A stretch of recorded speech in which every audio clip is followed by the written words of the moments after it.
po. Magandang umaga, Vice Mayor Dodot at mga konsehal sa ating mga kasama mula sa nasyonal at lokal na pamahalaan.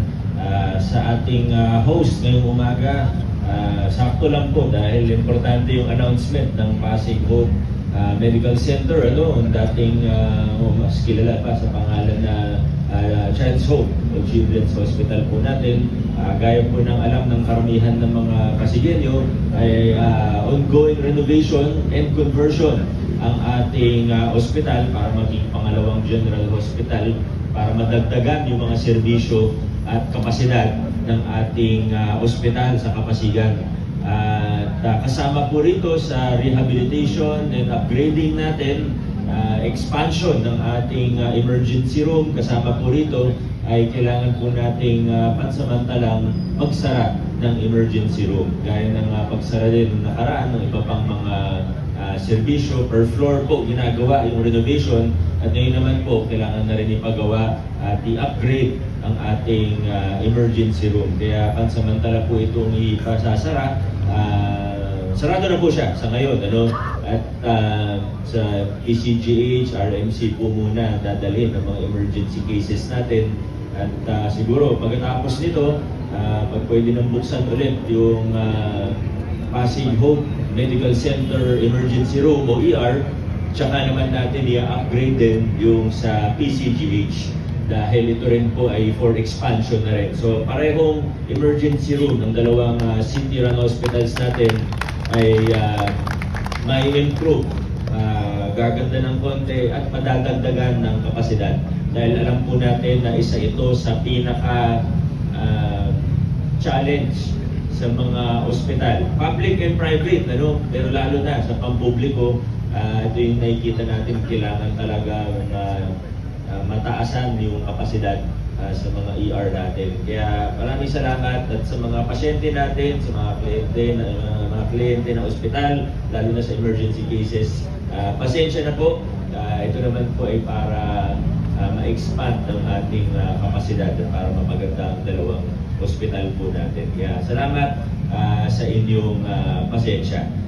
Pangalawang announcement po, gaya po ng nararamdaman at nakikita natin, tumataas ang presyo ng gasolina. Tayo po yung nagpapasalamat sa nasyonal na pamahalaan.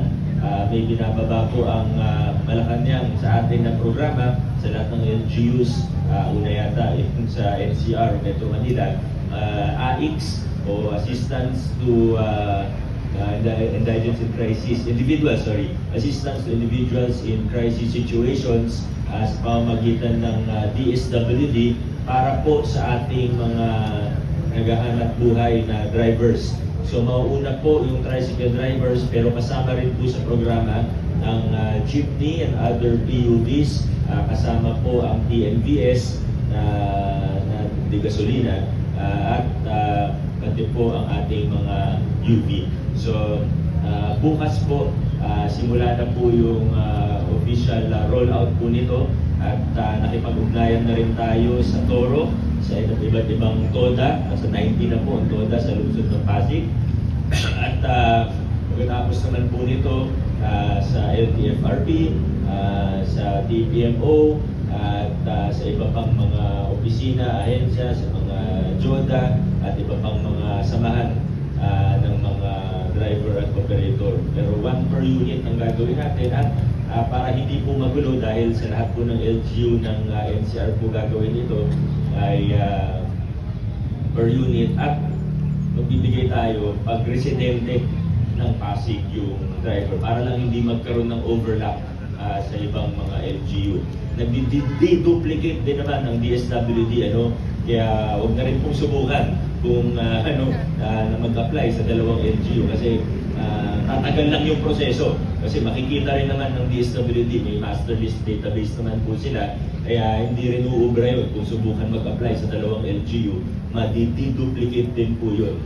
So huwag na pong subukan para hindi na po tumagal ang proseso. Maraming salamat sa kooperasyon at tulong ng bawat opisina at bawat organisasyon kagaya ng mga TODA sa lungsod ng Pasig. Yun naman po, maraming salamat. 5,000 pesos per driver po pala or per unit ang ibibigay po. Ano? So maraming salamat at yun lang po muna. Adjourn na po tayo.